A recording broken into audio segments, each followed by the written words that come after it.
Hey, everybody, welcome to Unconventional Therapist Guide to Nothing. My name is Dave. I'm joined with my co host, Greg. And today I started the intro without using the word the before our title. And now I feel weird. Should I do it over? Don't feel weird, Dave.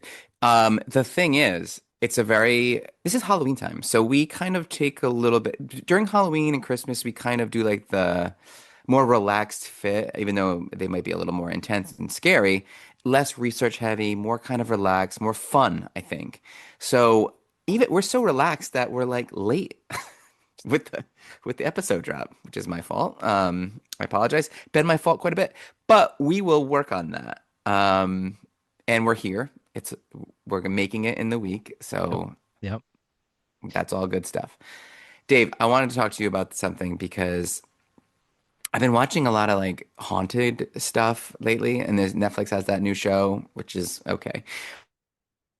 But like I think one of the more terrifying aspects that's like shared across almost all paranormal slash horror is this sense of losing yourself or being overcome by emotion. People literally saying like it's a common to say like what possessed me to do that. So there is this thing in society or in human nature that like being overcome with emotion or anger or whatever. Anger is an emotion, I get that. But like the sense that you could lose yourself. And isn't that what like or certainty or sanity. That's like kind of what like a haunting is. Am I losing my mind? Is everything that I thought that was real not real? Yep. And in today's case, we're going to talk a little bit something maybe a little bit different. Like the fear of losing control, I think is at the base of this. Like almost a metaphor for letting your base desires take the wheel and unleashing the monster that is inside of all I us think one all. of one of the other things that we're going to discover in this is the power how powerful our minds can truly be when we don't understand something and how we try to make sense of it. Hmm. And I think that that's something that comes up quite a bit for a number of things that we've discussed. Like when our brain doesn't understand something, it tries to come up with an answer. It's even like what we were talking about, was it the shame episode? If we Yeah. don't understand why something exists, like we blame ourselves, right? If we don't understand the causation of something, we blame ourselves. Well, this is like a very different version of that, but it is still similar in the way that our mind will try to come up with answers. And sometimes those answers are extremely off base, but we don't know that because it's our mind that's coming up with the answer, right? You know, it's funny that you mentioned that because I've noticed a few times now, people end up in a psych area when they have a very medical condition. I see it a lot with like macular degeneration and like eye stuff, Mhm. where someone will come in completely normal and calm and be like, I'm seeing ants crawl over my arms, or I'm seeing tigers in the room. And it's just because like like your eyes are damaged, so the lack of visual input, your brain Yeah. sort of kind of reconstructs this idea and sends you messages that are like, oh, well, it must be this. It tries to fill the gaps, it tries to make sense of it. And sometimes it gets it wrong. And that's just human nature. It's crazy that you're right. Like it is always us seeking certainty. Right. Like, It's like that thing where if you're someone who like maybe has in the corner of your eye you see shadows, mhm. like passing shadows, it might seem like, and I feel like that's probably more of an eye issue Yeah. than it is anything else. Yeah. But then your brain tells you it's a ghost, right? It's a ghost baby. It's a Yeah. ghost. And another topic that's going to be presented in this episode is that idea of truth, which you and I have both talked about in the past. Truth is our perspective. There's no, Mhm. like, my truth is what I believe, right? And your truth is what you believe. And those And truths not can be only what you different. believe, it's like what you believe and what is sort of confirmed to you over and over in a sense. Right. And, things like we're going to be talking about today, historically, like werewolves, these things were quote unquote proven to be true on multiple occasions because, you know, they couldn't be unproven and they explained a lot, right? Right.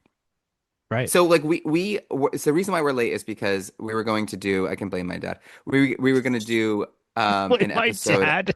well on exorcisms and stuff like that and like maybe like the religious stuff my dad gets a little uncomfortable. Hyper religious. Not not in a I bad way. need Greg, I need to just reassure him Yeah. the way that it would be presented. I actually the reason why I mean I was a little bummed. I'm not upset, but I was a little bummed because there is something about exorcisms I did want to touch on, and like not touch on, but like I did want to like discuss in our episode of exorcisms. And I don't think it would be upsetting. But it's the Okay. idea of like doing unsanctioned exorcisms and the dangers around that. I do think it's something that needs to be discussed so that people understand that like there's more to these, like we hear these cases, but we don't a lot of times hear these cases of the unsanctioned and the very dangerous and Very like the dangerous. power of the mind when you don't want to give up that, you know, we've talked about that before, like when someone has beliefs, we talked about with cults, and they just can't give it up because then they're kind of like admitting Yeah. Oh, that absolutely. everything they've been So driven by is it wrong. becomes like a fixed delusion. And then there's Yes. also this very interesting thing that comes up a lot in psych. And it's like this, you know, being super religious at times allows for someone to be, this has happened recently with a patient of mine, allows for someone to be, um, delusional in a sense, but explain it away with, religion, like with Yeah. religion, Yeah. right? And Yeah. then it's like it gets to a point where it's like, all right, well, you're making these decisions that you're losing your job, your family's in danger, all these things based on this accepted belief, very accepted belief, yet your perception of it is a delusion and it's over the top. And it's like, how do you walk that line of what's an appropriate Mm-hmm. sort of belief Right. versus like what's a clear delusion? Like Yeah. so say if someone's seeing, it's almost like the Joan of Arc thing, right? She's 100%. Yep. seeing things accepted throughout history as potential possibility, even heroic, but like your life's crumbling down all around you. How do you tell someone that maybe this is not divine intervention without sounding like maybe like A something disbeliever. nefarious? You know what I Right. mean? Right. Like, Yeah. you know. So So that was kind of some of the topic that was presented. So I don't know if that would change things because I do think that there's a lot of I'll talk to psychology around that. Paulie. I'll talk to Yeah. Paulie boy. But so we decided to navigate in a different direction, and we came up with the topic. And this is actually something I had wanted to do for a while, lycanthropy or Mhm. lycomania, I guess you as another term for it. But I had wanted to do this for a while, and I had thought of the idea of like doing a whole spooky diagnosis episode. But then I was like, well, I actually don't know anymore besides this one, so let's just do this one, I guess, for now until I can think of more. Um, and then it like dawned on me as I was doing this, is, you know, this is actually something that I think is kind of along the lines of what you just talked about. There's like, as a kid, I remember pretending I was a dog and with my own dog, like being a dog with my dog. Yeah, I think that's okay. But at some point, that might not be okay. Right, right, right. Right. Right. And this is what this is. Yeah, yeah. Like drinking out of his water and stuff. Dave, you're gonna get sick. Right. Okay. Right. You know. So Dave, let's first talk about like the classic werewolf lore, and I've been reading this book Mythos, this ancient Greek myths. It's actually Mhm. really good. But I've heard of this book. A few people have oh, mentioned it. it's so cool. Like it really is. It's kind of opened a lot of I didn't know it was so closely related to other religions, the Greek mythology. Hmm. It's really close. Anyways, Greek and Roman myths of gods punishing humans by transforming them into wolves. I mean, a tale as old as time. It's like they couple it with this association of uncontrolled rage and chaos, and then later on down the line, the Europeans take over and make it kind of what it is now, like associated with witchcraft and like pacts with devil and triggered by the full moon. I mean, we all know that the moon's connection to insanity, right? Lunacy. There's this themes of blurring lines between man and beast and this like warring transgression inside all of us. And I think that's like how when you were talking earlier about finding a way to explain something very obvious that happens within all of us, it's like, how do you explain that impulse? How do you explain that rage that takes over when something happens to you? Like, is there a monster inside of me? Like, this must be something that they were kind of grappling with. Yeah. Yep. So, all right, ancient classic lore, King Lyason. So, in Greek mythology, he was transformed into a wolf by Zeus for serving human flesh. He like served him his own son for dinner, which Zeus was not a huge fan of, and understandably. So this was one of the earliest and most famous origin stories, and this began like this male werewolf myth. And the Epic of Gilgamesh, which may have actually been, it's right around the same time, this Mesopotamian epic. It's one of the oldest werewolf stories where the goddess Ishtar turns a scorned shepherd into a wolf. And Gilgamesh is interesting because it's like when you talk about the similarities between, it's a flood story. It's essentially like the Noah story, like Okay. tied up in that. Yeah, it's Yeah. crazy. Can we go back to Zeus for a second? Yeah, let's go to Zeus. So Lycon serves Zeus human flesh. Hmm. What was Lycon? What was he, like a servant or He some was a of some king. sort? He was a king. Why is he serving Zeus? It's complicated. So like It's complicated. All right, good answer. to sort of like impress Zeus. It's very, you want to know what it's like. It's, you can kind of relate it almost like an Abrahamic story.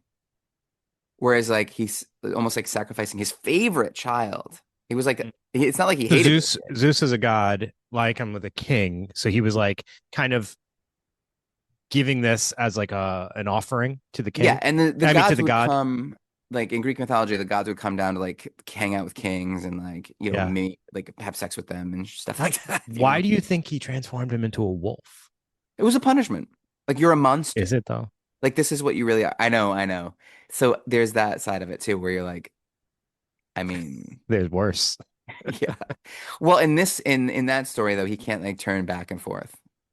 He's just strictly a wolf. He's just a wolf now. Yeah. He just runs off. He's just a wolf. It's no good. So, I mean, but here you're talking about like that's almost like a cautionary tale about humans when Cannibalism. they abandon like very basic Yeah. order, right? You don't eat your kids. That's their lesson learned. But at some point that had to be a lesson, right? There's a reason. Yeah, Somebody right. was doing it.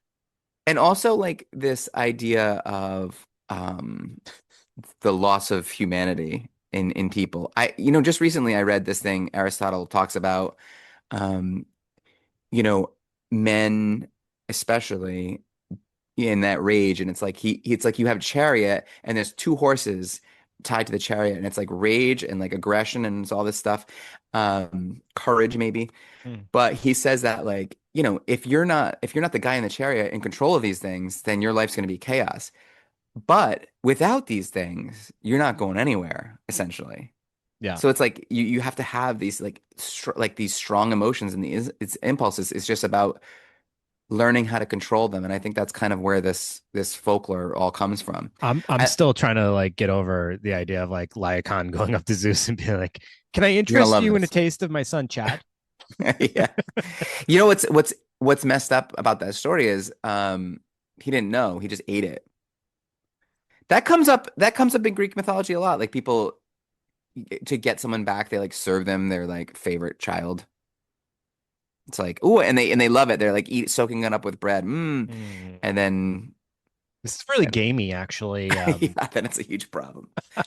So, all right, I like to think now this is more where we come into like maybe what most people know as terms of like werewolves and like the medieval and modern stuff. So, curses and witchcraft in medieval and modern Europe, werewolves were often depicted as individuals cursed by witches or the devil. Transformations could be triggered by curses, pacts, or magical ointments. Um, or lotions. there was really, yeah, or lotions. Or there was trials for this stuff in the Middle Ages, as we know. Like there's tons of witch trials, but there's also wolf werewolf Trials. trials, I right? like wolf trials. It's wolf trials. So this legend becomes entwined with the real world accusations of the witchcraft stuff. Yeah. And think about maybe a medieval serial killer. They would describe them as werewolves, and they would use the same torture that they would use on witches to get, Hmm. I don't know, confessions so that they had an explanation and they can all go to bed at night. Oh, he was a werewolf. And then at some point Oh, that's good to know. yeah, yeah. And then at some point the moon gets tied up in all this stuff. Right. With like it's funny how these things build on themselves. Like vampires are the same way. The lore kind of builds and gets, moves with society and cultural norms as time goes on, and the moon becomes sort of part of this because we start to think of the moon in association with insanity. I don't know why that is, but we do. It has, I mean, it's, do you believe in it? I think it's not that I believe in it, it's just that there is something to it, I There's, think. full moon nights, there's no doubt that if you work in like human services, Yep, you healthcare, see something. the emergency You room's wild. yeah, group homes, working with individuals with behavioral challenges, I would always see stuff on it, like those nights would always be rocking and rolling. It's just there's definitely an energy about full moons. Do you think it's like a self-fulfilling prophecy though, where it's like, oh, it's gonna be a full moon tomorrow, everyone's gonna be crazy, and then you're I just don't know. I crazy? don't know because I'm sure if we talk to people who believed in or had knowledge of that kind of stuff, Hmm. like energy and Yeah. astrology and things like that, they probably would tell us there is something to First, they'd probably put a bunch of crystals on the table on top of some velvet. it. they And flip a I don't they want to say too flip a much few because I think that's a lot of our fans, and I'm all for it. they Like flip a few cards and we'd be like, hey, polygamy I know all down. about that now because we did a tarot episode. Did We you listen love, to it? yeah, listen to the tarot episode because it's awesome. So there's We another thing try that educating them. I Hey, I don't know find if you sort of, I you know don't what know I if you find know interesting about this. this? Go ahead. I'm sorry. This like hereditary versus acquired. And I think that's really they're describing mental health here, right? Because there's certain conditions that are more hereditary, like schizophrenia, bipolar, and then there's other ones that are can have similar effects that are acquired through, trauma or whatever. So the ability to transform is often transmitted through a bite or a scratch, which kind of to me represents like a trauma. So now this thing happened to you and now you're different. You carry this with you forever. Right. I don't know, that's kind of deep, right? Hmm. And then there's also Dave. I don't know. You've of course heard that silver is a weakness of Yes. silver bullets. That's like the mainly. I think that shows up mostly in the Wolfman in 1941. That we talked about that movie when you made me watch four of the most boring movies on earth, and then which was great. Um, but like the moon is connected to alchemy, and the silver has to do with that somehow.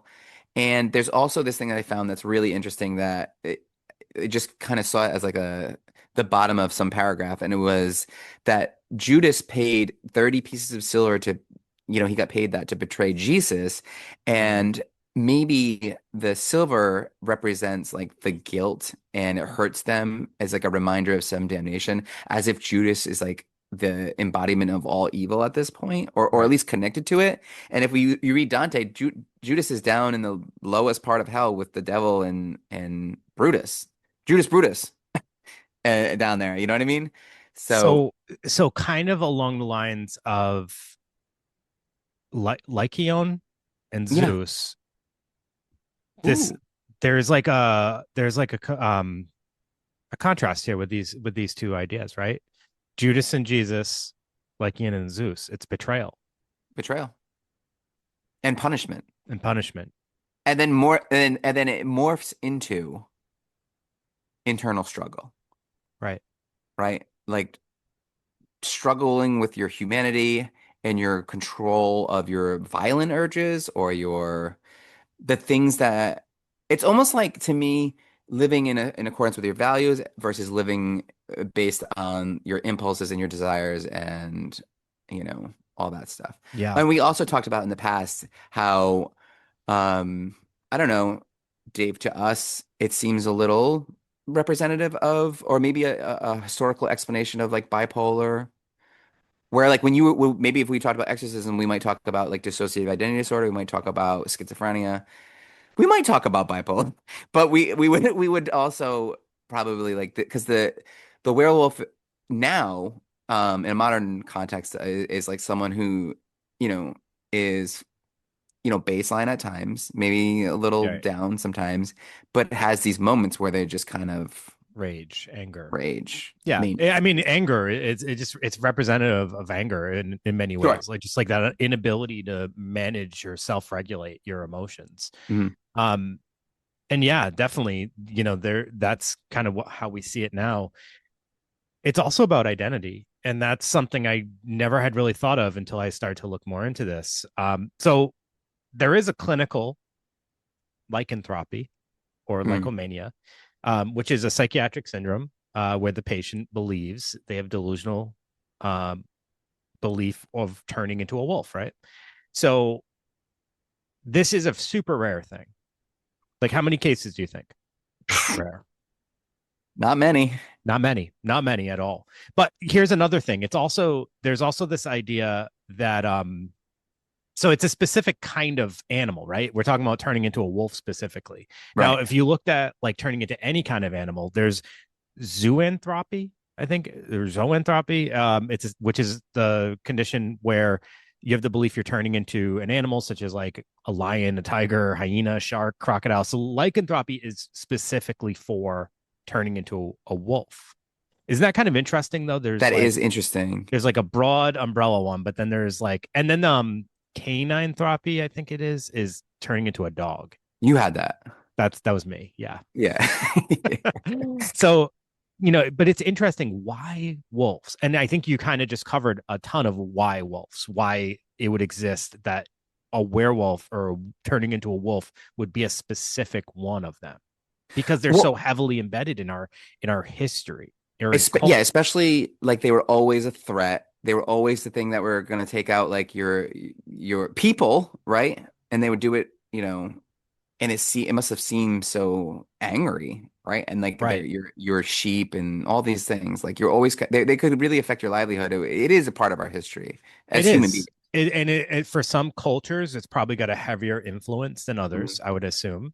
It's like anything, like certain cultures, like ghosts are very like heavily prominent, right? In I'm certain glad you're saying religions. that. That's going to come up Yeah. in this. So I mean, for certain cultures, wolves play a prominent role, and that would make sense why someone might. But like I was reading, and actually I'll cover that later, like the a little bit of the numbers. I don't have a specific number.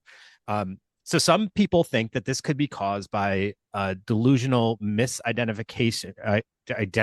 Sorry, let me start over. Yeah. Delusional misidentification syndrome, which is like a group of disorders where people don't recognize familiar objects or they believe objects have transformed. So it's like looking at yourself and seeing something that you don't necessarily understand or Which is, identify. Dave, we talked about this with Capgras syndrome, which was one of these, delusional misidentification syndromes. And we talked about how if anybody stared in the mirror long enough, they would have hallucinations, Yeah. which is crazy, right? You would start to see like your subconscious would start to put in like parts of you that maybe you don't recognize or like, it would mess with your face. Like they proved that. And then there's a few more like Fragoli syndrome we probably talked about, and that's when people believe that strangers are actually familiar people in disguise, which has got to be a pain, right? Intermetamorphosis. Mom, Mom, what are you doing? why Take. are you wearing that? Why are you wearing that face mask? Oh man, and that's the whole Ed Gein thing. Back Yeah. to that, jeez, right? So intermetamorphosis is that people believe two or more people are constantly switching identities, which is tough. Hmm. And then there's the syndrome of subjective doubles. The patient believes that they have doppelgangers and twins. So Ooh. those are genuine disorders that probably are caused by, you know, trauma to the brain, who knows, abnormalities, right? So these symptoms, and we talked about this, it's not super important, but I think Dave, what you were mentioning before is these like culture bound syndromes. Yeah. And now I remember we talked about that a little bit. Like I remember they touched on that in school Yeah, way because back when. at the back of the DSM, there's all these like potential syndromes, but there's also some very like cultural relevant syndromes, like ones that are specific to certain, you know, areas or geographics or some things like that. Yeah, like what should we go through a couple of these? Do you have some? Yeah, I do. So Sure. there's the amok that's from Malaysia, and that's a sudden uncontrolled rage that can lead to violence or murder. Okay. Um, There's DAT syndrome, I knew you were going to say that one. I know Yeah, that one is. DAT syndrome, you know? I knew that one you were going to say that. And that one, it's kind of interesting. That's a belief that one is losing semen or bodily fluids, leading to weakness and anxiety. Southeast Asia has a similar My sort dot of part of syndrome's really draining me today. the. That's and then you feel like if someone feels a little weak, you're like, that's that syndrome, you know? So and It's then a there's serious thing, Koro. guys. We're not This is joking very here. serious, yeah. So Koro is a belief in that one's penis is shrinking or disappearing. That's a Southeast Asia condition. Didn't you have that for a little bit? Yes, I'm at the final stages of Koro syndrome. Um, and then in China they have this is gonna be tough. Shenjing Shuaharu, and that's a syndrome that's just physical and mental fatigue and headaches. In America, we all have that. So, Dave, you were gonna talk about how major mental illness, well, like what sort of where were we This is at? like the worst transition ever. Yeah, where are we at? You what you were gonna say something? All right, so other potential causations. They could be related to abnormalities in the brain, Mhm. like damage to frontal lobe or parietal lobe, dysfunction in the brain's reward system, abnormalities in processing of facial and object recognition. So it could be something explainable like that, I guess. Um, but yeah, I mean, there's a number of things that potentially could be playing a role here. But here's what the symptoms would look like for someone with lycanthropy. So you have Okay. this persistent and unshakable belief about the misidentification, that you're a werewolf. Anxiety, paranoia, or hostility toward the perceived imposter or double. Difficulty in recognizing and interacting with familiar people, confusion and disorientation, and possible hallucinations or delusions. Hmm. Um, some say that lycanthropy may involve a culture bound syndrome, which we've already talked about, um, which could be shaped by the cultural norms or surroundings. So what I mean by that is like if werewolves are something that's kind of considered to be true Mhm. or real, then that might be something for that someone could lean more towards as like a delusion about themselves, right? But like if you're living in a society where nobody's talking about werewolves and you just came out and said you're a werewolf, that would be rather odd, right? So it's Yes. probably more relevant in a culture or an environment where there's awareness of werewolves and maybe there's a fear of werewolves, there's a fear of turning into a werewolf, there's stories about them, or even in today's society where there's movies about them all the time and like various different stories that we hear. All right, so those are some explanations, but then there's also this whole correlation with you know some of the major mental illnesses that we kind of are all familiar with, like bipolar, schizophrenia, psychotic depression. Some people, maybe have taken hallucinogenic drugs, That'll do it. alcohol, epilepsy was mentioned. I even was reading some correlations with sleep apnea. And I have Okay. sleep apnea. So you can imagine how I'm shook now. Yeah, yeah, yeah. Now, do you have to wear that No, like that mask? I actually have never done the sleep study, Okay. but I just know I have it. I Self-diagnosed. just know I have it. Okay. Sometimes you just get a feeling. Yeah. Sometimes you just know. Um, so it's there's a number of factors and conditions that could be playing a role here. Um, but yeah, this is a thing, I guess. Right. So kind of kind of collecting myself here, trying to figure out where I am. Because I feel like a lot of this stuff starts to get redundant because I mean a big thing with this whole lycanthropy thing is there's not really like a clear explanation Right, right. because it sounds like it might vary case to case, which also treatment's going to vary case to case. So like, but one of the things I was reading, and I think it makes a lot of sense, is rather than treating the lycanthropy, it sounds a lot like you're trying to treat the root causes. So if Mhm. someone's suffering from schizophrenia, maybe treating the schizophrenia versus the fact that the person believes they're a werewolf. Right. So lose the silver bullet Right. first, Yes. you know. Yeah. Here's an interesting thing. So, kind of looking at who's at risk. There was a study on WebMD. I know not the most reliable source, but I got some information from there that looked at 43 cases of clinical lycanthropy and caninethropy. Mhm. So that in the the belief you're a dog. Um, that was between 1852 and 2020. So there wasn't even 43 lycanthropy cases alone. That's how rare this is. Um, researchers say that the clinical lycanthropy can happen during a younger person's first psychiatric episode or in those with chronic psychosis, but not all cases were linked to mental health disorders. Other people, like I said, again, the epilepsy was brought up here, and then the hallucinogenic drugs and alcohol intake. So yeah, not very super clear, and it sounds like it was different for most cases here. And then it was also reported that there was cases in U.S., Western Europe, Turkey, Iran, India, so kind of all over the world, which is Yeah, interesting. I wonder why they would diagnose that with like lycanthropy instead of like saying, "Oh, this is schizophrenia and this is how the delusions are I manifesting." I know that's very interesting. But Hmm. maybe there's a historic reason behind this because of the prominence of the idea of lycanthropy. I mean, it's Yeah. obviously been around for quite a long time, so maybe it's It's referred just to or still on the specified. books. Yeah. Yeah, yeah. Here's another interesting thing, or somewhat interesting.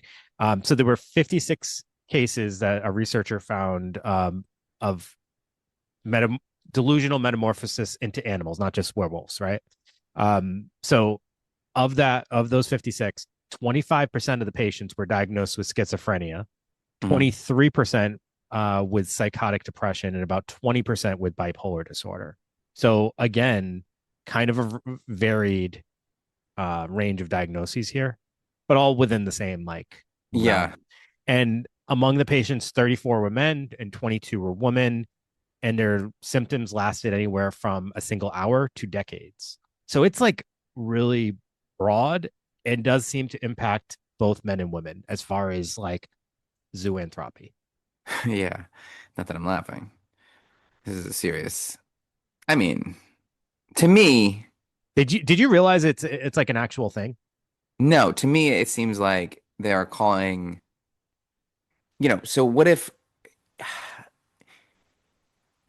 oftentimes people will have like delusions thinking that they're like a prophet or Jesus has like singled them out and like why wouldn't that be like it's funny like you can name all these delusions after what the delusions are or you can just put it under the umbrella of a delusion I mean, which is makes more it sense to me. still considered I mean, I know we're labeling it lycanthropy, but I'm assuming it's still thought of as a delusion. Yeah, because think about it like this, right? Say this person remove the idea of the lore of werewolves.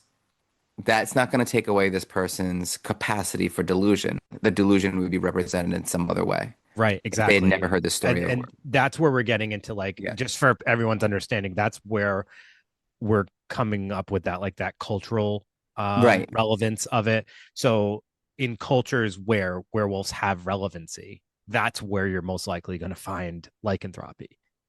But and then like we were talking about with truth, if like someone had this disorder, prior to any kind of even the DSM or anything like that, or even being able to label it, and they just felt like they were turned into a werewolf and a person was attacked by that person based on their delusions and what they're seeing and what they're hearing and saying, a person would die and their family would say, our friend, whoever, or our Yeah, son or whoever died from a werewolf, and that would be true until they died, right, right. which is something interesting that we've talked about in the past. Yeah. Here's a an example of a case, not super detailed, but just kind of an overview. In There was a 12-year-old pubescent adolescent born in Ooh. France. And he had allegedly refused to take part in a school field trip because of the occurrence of a full moon. And 2 months prior, he had been admitted to the emergency department because he had scratched and bit other pupils. Um, no family nor personal psychiatric history was found, and medical history reported supernumerary finger removal and febrile convulsions during infancy. Hmm. So maybe some stuff with his birth, I guess. I don't know.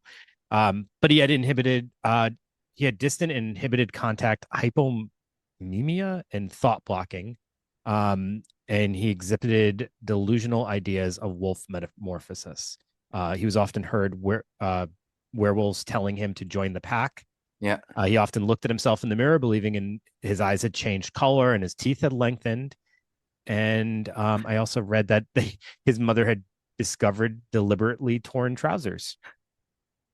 Like Teen Wolf. This was Teen Wolf. This is Teen Wolf. The first case of clinical lycanthropy was published in 1852, and a man had been admitted to an asylum in Nancy, France, and was Hmm. convinced he had turned into a wolf in Wow. 1852. What's up with France?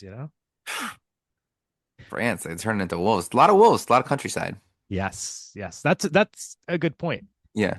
Let me ask you this: Romani Mm. connection to wolves, Oh yeah. right? They're more out in the elements. You know what I mean? Traveling, running into wolves a lot more. So, They're where a lot of this, and when we say Romani, where like people typically think of gypsies, which is right, not, we're not supposed to say that. Or you are, who knows? Um, but yeah, no, they have the great sort of lore. All the cool lore comes from like gypsies, like the vampire lore is a part of their yeah. traditions, and so is wolves for sure, The and Wolfman amulets and had that. curses and you Yeah, know all that the, kind of stuff.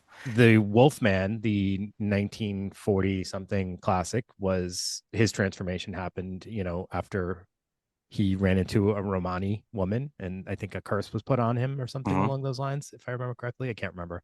I Um, think he isn't he bitten by something and then he goes to the Romani for oh, help. maybe that's what it was. Yeah, Yeah, yeah. but yeah, And there's she's definitely like, some kind of Romani presence. yeah. Um, She's like, this is bad. this is very bad. Um, so as far as our culture and our relevant, like werewolves and we see them most in like what books and movies and things Mhm. like that. That's kind of our reference to them.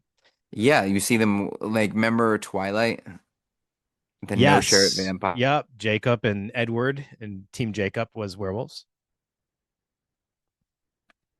And Greg's mic's Did, out. There you did are. you have a team? Did I have a team? Yeah, like were you team Jacob or team Edward? Um, hmm. No. If you had to join a team right now, which team would you get on? Now I would probably say vampires, but I think before I probably would have said werewolves. I liked Huh. werewolves quite a bit. I like them both, but I think actually I think I'm going Wolf. Wolf's cool. Yeah, Wolf's cool. Yeah. So So you're go gonna talk ahead. about some of these movies because this is your strong suit. Well, I'm sure you have a lot of werewolf movies that you love.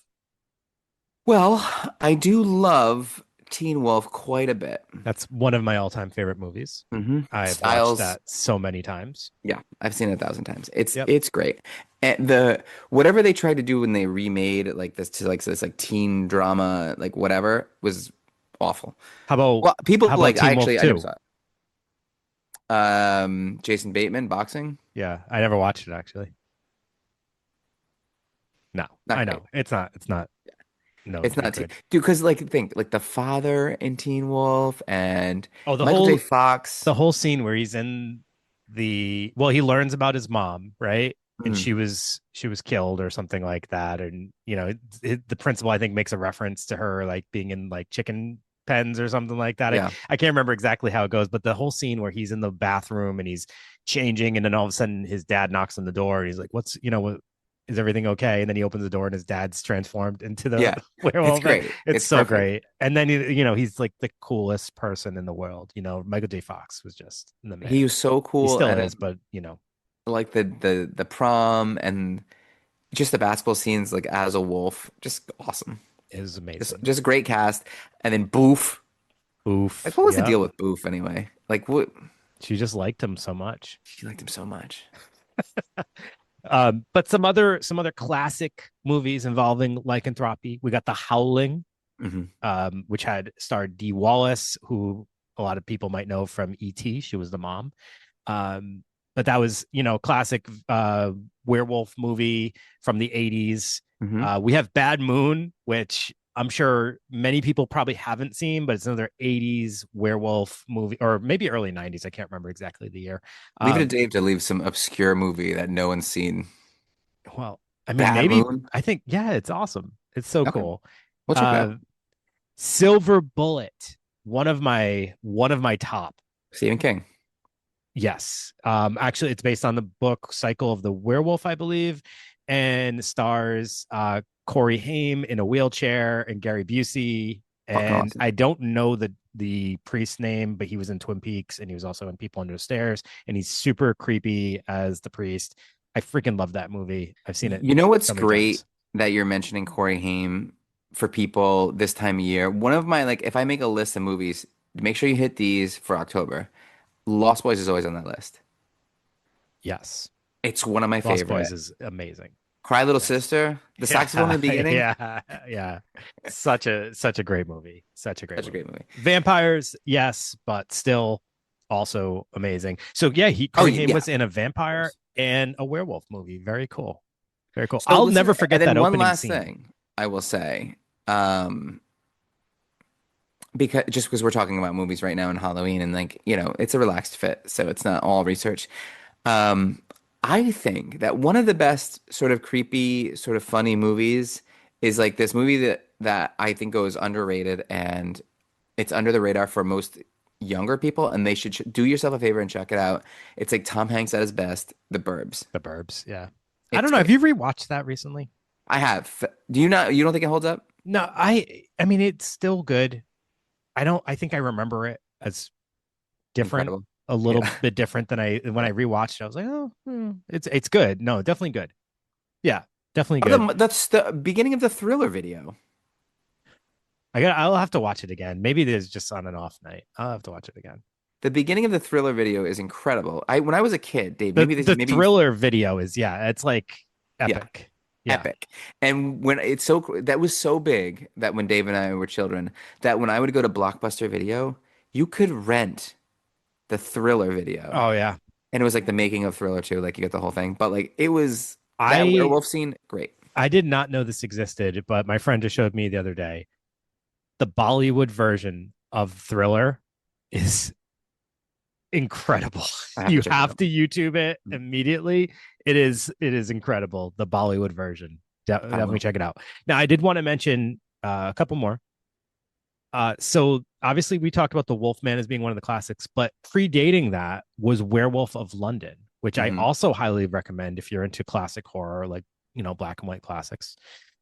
But American Werewolf in London, which was an 80s movie, Hmm. um, has is infamously known as having the best werewolf transformation of all time. It Yeah. is all practical effects and it is incredible what they were able to do and how they were able to do this. I believe Rick Baker was one of the special effects artists on that movie. And it's really impressive. Have you Well, seen so that? you don't mention an American Werewolf in London? I mean, in Paris? That's a trash movie. Oh. Sorry. I hated Is that it movie. trash? Is that it's I gone don't down in know. history as I trash? mean, I personally remember watching it and absolutely hated it. I'd have to watch it again, But American but I don't Werewolf in want to. London is gold That's like standard. that's another horror staple, horror classic. And then Ginger Snaps is a 90s, I think, or maybe early 2000s werewolf movie, a little bit more modern, and it's really fun. It's got a big cult following. A lot of people like it, but it's these two like teen girls that ultimately are transformed into werewolves, and a lot of people like that one. So I figured I'd mention that as well. Very cool. Add that to the list for people if you Add haven't to the seen it. list. Now, Dave, if just because it is Halloween, we won't get a chance to do this again. And we do have a catalog of, in my opinion, fantastic Halloween I episodes. love If the people, Halloween episodes. I actually go back and I listen to a few just to relive them. yeah, they're fun. Yeah, they're They're fun. fun. Like people should go back. We've gone over like specials and everything like that. But say, Dave, you had to do a top three, not like top three Halloween movies must watch every season for your average watcher? It literally changes every year or every few years because my interests change or because of new things. Like this year, I absolutely had to make sure I watched Sleepy Hollow, Tim Burton's Sleepy Hollow. Love it. I was like, I gotta watch that this year. And a lot of that came with my newfound love for The Legend of Sleepy Hollow because we did that episode I and didn't it really really got me follow into it. anywhere near what the No, it's a legend. total different take, Yeah. obviously, but it's still but like that film really is great. It's such a great film. Um Trick or Treat, Trick or Treat, Yep. with Little Sam and Yep. the anthology movie. I think that's a great one to always watch for the season. Obviously, all the Halloween movies, but they're playing on repeat, so you can't miss them on AMC. And let's see what else for just for the Halloween season. I mean, those really do capture Now, some of I'd like my to get your tops. thoughts on this. Someone who's you're more of a connoisseur on these kinds of things. But for me, maybe it's just nostalgia. Every year I will watch Hocus Pocus. Yeah, you know, I think that's a great one. I actually wanted to watch that again this year. Um, so yeah, that's a great one. I'm trying to think. There's probably another Halloween one that I'm missing. That's like probably a freeform type Yeah, yeah, movie. yeah. Now Nightmare Before Christmas, I probably will watch again for this year, but it's also one that you can watch on You can watch Christmas. it anywhere from now till just you got till Yeah, Christmas. so there's no rush on that one. Yeah. Um, yeah, Hocus Pocus is great. And I was just in Salem the other day, and I was like kind of, looking at like the town hall, which is in that and things Fucking like that. awesome. And it's It's like, just yeah, great. it's great. It's All right. great. Thinking about lycanthropy, like what are your thoughts about the idea of keeping this as like a clinical diagnosis versus just thinking of this as a manifestation of a delusional disorder? Does it need to stick out? Does it need to be No, separated? I think it sh no. I Yeah. don't think so at all. I don't think it benefits It, anybody. it sounds so rare that it's Yeah. like, yeah, it's a form of it, but also so could like thinking you're Jesus. And we don't It's have a it's clinical part of the diagnosis reason of that. why there's over 300, mental health disorders, and there probably Sure. only needs to be, Like, does there need to be a canine thropy? Probably oh, not. You're just it's all under mm, zoanthropy, and does that even need to exist, or does it just exactly. No, exactly. Like I right? think this stuff needs to be refined a little bit. Yeah, whittled down, a little simplified. Hmm. I mean, does it benefit? Like, no one's going to be in your office, and you're going to be like, "Oh, wait, let me pull up my DSM. I think I know what we have here. That's right. Yeah. This is lycanthropy." You're gonna be like, "No, you have a delusional disorder. Yeah. I think I Like know what we this, have here. A delusional not good. disorder." Yeah, exactly. And then I like delusional disorder and I like how that's broken up to like, persecutory and like Yeah, um the you know, the idea that you're a different identity, I think, is enough. Like that, absolutely. just I labeling that Or and you're not identifying grounded that. in reality. Right, right. Yeah. Like I think having like being able to identify, oh, this is paranoid thought process. This is misidentification of your own identity, things like or others' identity. Well, That's probably more relevant. what about this though, Dave? Like, is there room now that like everything has a diagnosis and everything? Is there room and should there be room for, you know, like we talked about, maybe like divine intervention or, accepting like, someone comes in with a ghost story. Does that have to be a delusion? Does that have to have some kind of explanation outside of the paranormal? Is there room for, suspended belief still? It's a good question because I do think that came up at one point in time in our studies is like this idea of like being culturally sensitive. Yeah. Like it's super offensive if someone comes in and they're telling you like this they're giving you their thoughts about like let's say it's something paranormal, but that Hmm. ties in directly to their religious beliefs, right?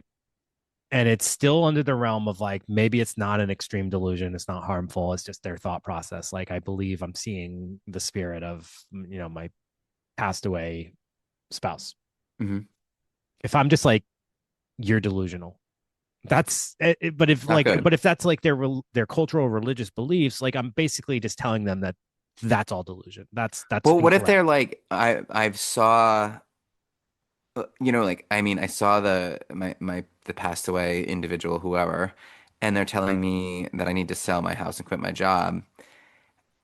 And That's what do kind you, of what happened at the Conjuring house.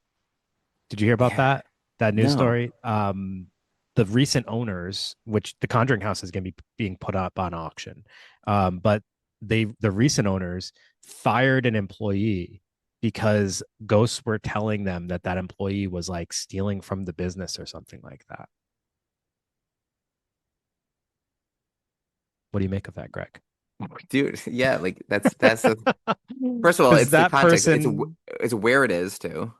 right? That, but yeah, that's a great point because that Plays a role. actually now gives it. I mean, it still sounds bonkers. It does. I was fired because ghosts told you I was stealing. What percent of you believes that? That I just held up. I Zero? just held up a zero. I got I'm doing a 1-0. Is that a 0-1? I'm doing a 10, what? 10, I'm 10%. doing 10%, yeah. Okay. I'm doing I got a 10% on that. All right. So it's Yeah, but does that 90%. give you ground to fire someone because a ghost told you without evidence? Like that person definitely has the right to file for unemployment and, probably, some court case there, some Yeah, that legal person's fight. definitely got a shot in court Yeah, and being like this. What? right. Like a lot Right. of that, So if that person that fired him though came to your office and said, I live in the Conjuring house hmm and they was told by ghosts that Yeah. my employee is stealing from me, what do you make of that, Greg? I would say that would have to be a discussion. We're gonna have to sit down and talk. Yeah, we're gonna have to talk about that. This is tough because we are basically talking about belief systems I and know. and basically telling someone their belief system is wrong. Right. And If who you the believe fuck knows? there's no evidence that Yeah. they're wrong, but there's also no evidence that they're right. Right. And you're personally attacking someone's beliefs by telling them they're wrong. It is kind of Did you know messy. that like there's only 10% of particles that scientists are able to identify and like particles that make up the things that like, that everything that we are. So it's like 90% of what's going on in the world like scientists can't explain. In a As a sense, that's what as a that's saying. non-believer of any of this, I Yeah. still can see the issue that It can't be lies here. disproven.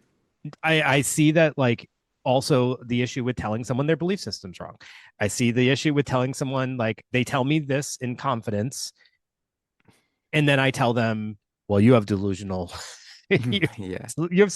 you're in an episode of psychosis," and what that Yeah. will do to that person and their belief And system. then like my thought would be like, well, have the ghosts ever visit you outside of this very specific setting? That would be like a question, right? And Yeah, then but then there's been people who have fixed delusions about certain areas of their house. and then you get in that messy territory of like, "Oh, the devil made me do it," Yeah. or like, "Ghosts took over my body and they made me murder this person." And it's like, I can't tell you you're wrong. can't tell you right. Can't tell you you're right. So I mean, it is such a slippery slope. Interesting topic of conversation that we probably need to have some kind of formalized or agreed upon way to navigate some of this. Obviously, every situation's so different, like that would be impossible to have it consistent in every situation, but it brings up some questions. I mean, It yeah, does. it all is independent on the person that you're going to see too, and that's something that everybody should realize. Like my belief system is different than Greg's belief systems and response systems. So like Greg is probably the person if you are being haunted, you want to go talk to Greg because he's going to You believe want you and he's here with you. I am probably a I little more am. skeptical, Yeah. and I will probably give you a little bit more of a based in reality response. Yeah, yeah, yeah. No, I'm going with the ghosts. I'm like, listen, if that's what the ghost You got said, to move. that's what the ghost said. That's what's gonna Yeah, happen. you got to fire that person. You got to move out of that house. They So know. yeah, we just got back into ghosts. We were on werewolves. We're all I over the know. place. This is Vampires for a little messy. bit. This is messy. But 'tis the season. Tis the season for messy. That's right. All right. That's We right. will be back next week with a literary episode. So all you book nerds, definitely look forward to that. hmm It's an interesting one. So I'm in the middle of the story now. I'm not going to tell you what it is. I'm in the middle of the story now. I feel like I am reading it. I don't know if I'm absorbing it. Okay. I kind of suck with Absorbing. I haven't read anything. Like I've been reading a lot of modern novels. I haven't really read anything old in a while. So I feel Yeah. like I'm reaccustoming myself to like translating some language and things like that. Not that it's in a different language, but just a little more challenging to read. Yeah. Um, but yeah, it should be interesting. All right. So we'll see. All right, Sick. everybody. We'll see you next week. Have a good rest of your week. See you later.